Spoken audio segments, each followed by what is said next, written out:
satu krisis sunyi manusia, kita hidup di era paling maju dalam sejarah manusia. Informasi ada di mana-mana. Pengetahuan bisa diakses dalam hitungan detik. Tapi anehnya, banyak orang justru merasa pikirannya kosong. Setiap hari kita menelan konten tanpa henti. Video, notifikasi, opini, dan berita. Namun bukannya merasa lebih haus hidup, kita malah merasa lelah. Otak manusia tidak diciptakan untuk bergerak secepat mesin. Ia butuh hening untuk memahami makna. Sementara teknologi menghilangkan keheningan itu.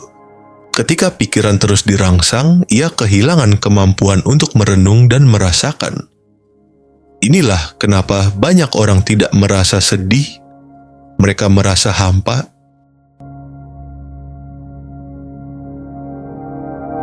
Bab 2, informasi tanpa makna.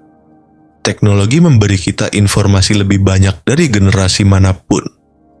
Tapi informasi bukan berarti pemahaman. Otak menyerap data lebih cepat daripada ia memproses makna.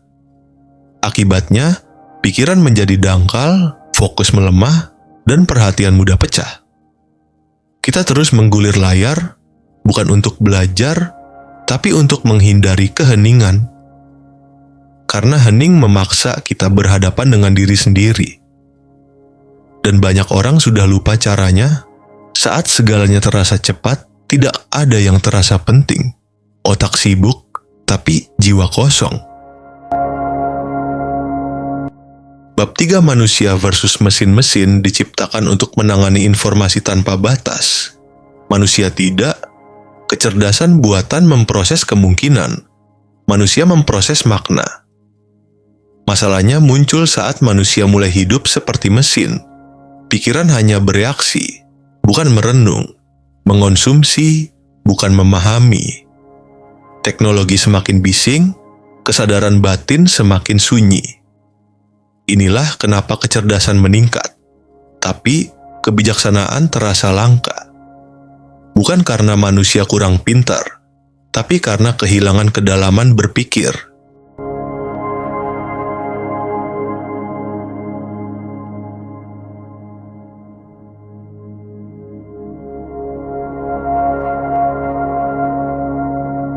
Bab 4, mengembalikan kesadaran. Rasa hampa bukanlah kelemahan.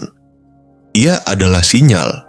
Sinyal bahwa pikiran sudah terlalu penuh, terlalu bising, dan terlalu lama dipaksa bergerak tanpa arah. Sinyal bahwa pikiran butuh jeda, bukan rangsangan tambahan. Di dunia yang terus berlari, melambat justru terasa salah. Padahal saat kita melambat, otak mulai terhubung kembali dengan dirinya sendiri. Pikiran menjadi lebih jernih, perasaan lebih terasa, kesadaran hadir kembali tanpa dipaksa. Teknologi seharusnya alat, bukan pengganti kesadaran manusia. Ia membantu berpikir, bukan mengambil alih makna hidup. Pikiran manusia tumbuh dalam keseimbangan, antara input dan hening, antara pengetahuan dan perenungan, antara dunia luar dan suara batin. Solusinya bukan menjauh dari teknologi, tetapi menggunakannya dengan sadar.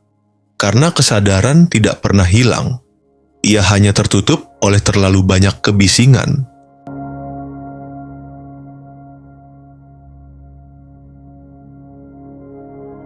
Bab 5, masa depan kesadaran manusia.